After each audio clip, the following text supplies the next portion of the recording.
All right, when you integrate a third order rate law, you will end up with an equation that relates the concentration at any time to the initial concentration, given the rate constant, and the amount of time that's gone by. The question is, how do you derive an equation for the half-life given that integrated rate law? Well, by knowing that after a half-life has gone by, that the actual concentration you're left with is 1/2 of the initial concentration. We're going to take this and plug it in here and isolate for the amount of time that it takes.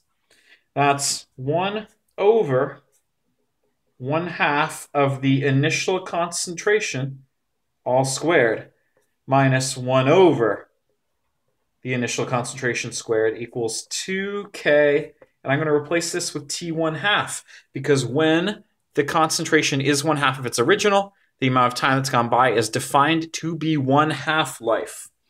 So, what do we have here? We have 4 over A naught squared minus 1 over A naught squared equals 2K T1/2.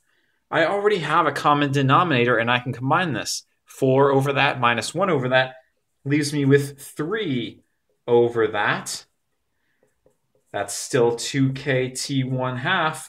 And if I promised that I was isolating for T1/2, all I need to do is divide both sides by 2K.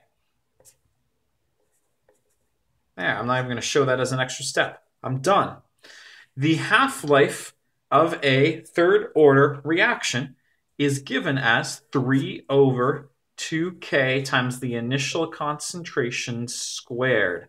Now, what that means is that the first half-life goes by after a certain amount of time, but the second half-life takes longer to take place. Like, going from the full initial concentration down to half your initial concentration takes, I don't know, a half-life.